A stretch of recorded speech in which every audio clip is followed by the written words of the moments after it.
This video will contain spoilers for the murder of Sonic the Hedgehog, so if you have not played the game yet, now's your chance to click off the video. Hey, listen! It's too late for I said, let him have it, Mac. I think we were all bamboozled by yesterday's tweet from the Sonic the Hedgehog official social media account saying that we've been listening. A new direction for Sonic is coming soon. But little did we know that this was a serious tweet. This was not going to be an early April Fool's joke, no. This is a game that just released titled The Murder of Sonic the Hedgehog. And yes, you heard me correctly there, friends. Sonic the Hedgehog is dead. Even though this is not the first time this has happened, it feels a bit more final this time. Or does it? Our story begins with Sonic's crew celebrating the birthday of Amy Rose. The party is nothing more than a murder mystery on a very high-class train, serving nothing more than microwavable ramen or chili dogs. We, as the player, take on the role of a citizen who has started their first day on the job, and they are tasked by the instructor to take good care of the party on board the train, which means Sonic and his crew are in the very capable hands of you. While you're collecting everyone's ticket, you learn more about each of these characters as well as the conductor, who will be retiring after today. What's more, you learn that the train itself is able to clean itself and keep itself in general well upkeep as it's able to take care of itself for the most part. In other words, this is highly advanced technology. But after having your chance to mingle with all the characters, everyone is given their roles and sent to where they're supposed to go for this murder mystery. And Amy and Tails are going to be able to stick with you, but before anything else can really happen, the lights flicker and the train continues to accelerate in speed, knocking you all out unconscious, leaving you locked away in a room. And this is where our story really begins, because during this time, Sonic the Hedgehog was murdered. As you observe the body of Sonic the Hedgehog lying still, you notice a couple things that Amy and Tails aren't able to pick up. Is this part of the game, or is Sonic the Hedgehog really dead? Now, I don't want to spoil the entire story, but I do need to talk about a couple of things that are really amazing about this game, but I just want to talk briefly about how just awesome this story itself sounds. I love being able to get a peek into Sonic the Hedgehog's world where it's not this whole world at stake situation. Seeing kind of like the day-to-day activities the characters go on, like the slice of life kind of stuff, is really cool because we get to learn more about these characters and in a fashion that's really convenient and easily accessible for everyone.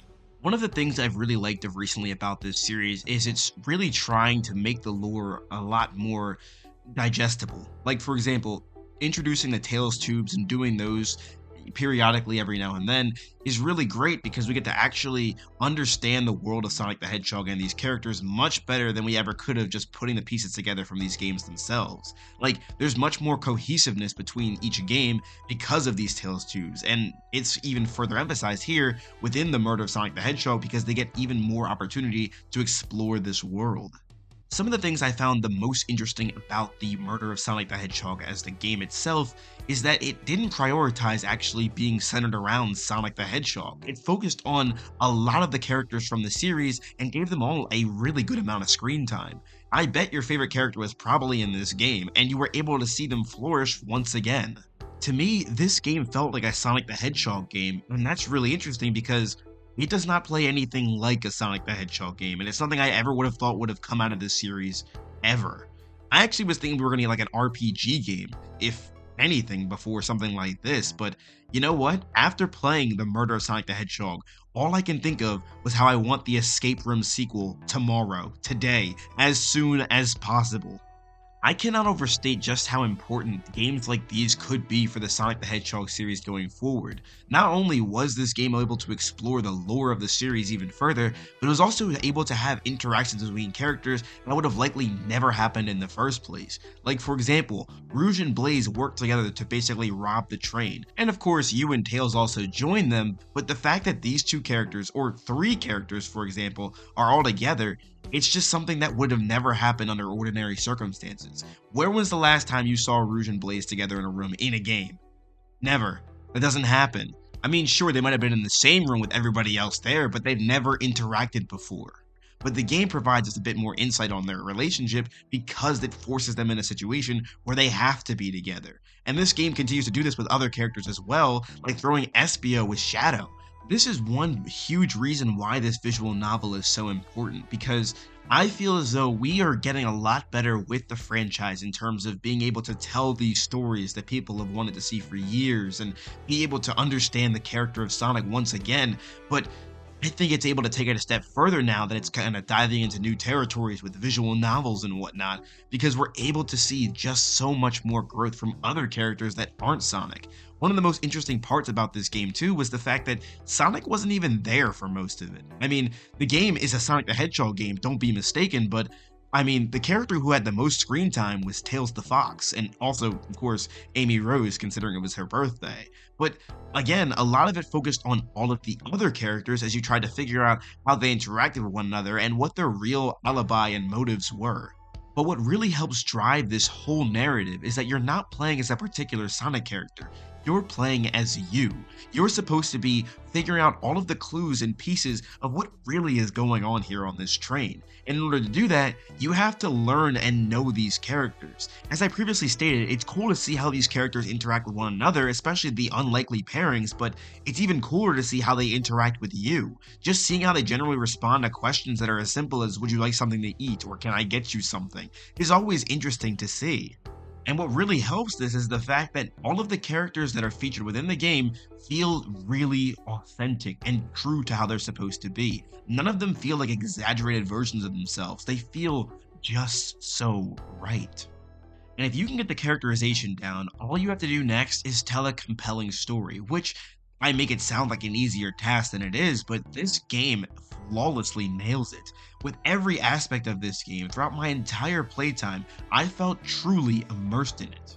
I mean, even at the end of the game, when we found out that the train is a badnik and it's actually the main antagonist of this game, I personally found myself completely understanding where the train is coming from. With the conductor gearing up for retirement, the train was getting ready to lose its best and possibly only friend, so it did everything within its power to make sure that that friend would stay with them all the time and forever. And as you look back on some of the events of the game after you complete it, you see tons of foreshadowing. It's almost as if the game was telling you exactly what was going to happen right before your very eyes several moments ago. I want to switch gears here and talk about Sonic the Hedgehog, whose character really feels a lot like that of the Black Knight version of Sonic we saw way back in 2009. Now, like I said, Sonic doesn't have a ton of screen time in this game, but every time he shows up, it feels so authentic. Towards the end, when your character begins to panic and believe that everything that's about to happen or happening right now is all their fault, Sonic begins to comfort them and telling them that everything is going to be alright, and he does it in such a Sonic-like way that really sells this character. And I began to get chills myself when I heard the music that was playing. It was like this remastered version of It Doesn't Matter, and it was just like, whoa. We're not only getting a really great characterization of Sonic, but we're going back to the original theme song he used to have back in the day. And this, I don't know, man. Like, I feel like this really hit home for me. And this kind of speech that Sonic gave really did wonders for your character as well, because throughout the entirety of the game, they, as well as Tails, were using this model of what would Sonic do. And in this particular instance, your character is getting a first-hand experience as to what Sonic would do by literally watching him do it. Sonic remains cool and calm under pressure, and this is a dire situation for your character because they've never been in something like this before, whereas Sonic, he's an experienced pro at things like this, and you're able to assist him in being able to stop Dr. Eggman's evil plot, or I guess the train's evil plot. This game reaffirmed to me that Sonic the Hedgehog is not a character you're supposed to relate to. Instead, he's supposed to be a character who helps you grow, always constantly showing you and telling you life lessons that I feel like could be really essential for even people who are just playing the game. I quite literally only had one issue with this game, and that was that I'm not even sure if it's canon, because it does mention that the game does take place after Sonic Frontiers, because Sonic talks about how in the last adventure he was in, he collected a bunch of rings and he maxed out and he was able to do a boost, or accelerated boost if you will. And also, Sage is at the end of the game, but if you look in the Steam, description of the game, you'll see that it says, we believe in headcanon. So, this could also, not be canon, but if you look at this tweet from Aaron Weber, it says that everything is canon. So, I would love for this to be canon. That's my only wish. But aside from that, that's my only issue, and it's got nothing to do with the game itself.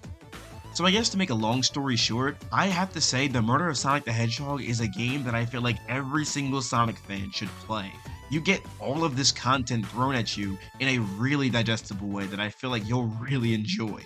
If you want to see your favorite character in this series portrayed in a really awesome way, then yeah, this is definitely the game for you. Hopefully we see more like it in the future, whether it's a visual novel or something else, but honestly, this whole visual novel that they got going on, they should just keep that train rolling. But those are my thoughts. What do you guys think about the murder of Sonic the Hedgehog? Let me know in the comment section down below. I'd love to see what you guys have to say. That said, this is Sonic signing out. Have a super blessed day, y'all. Why are you playing that trash?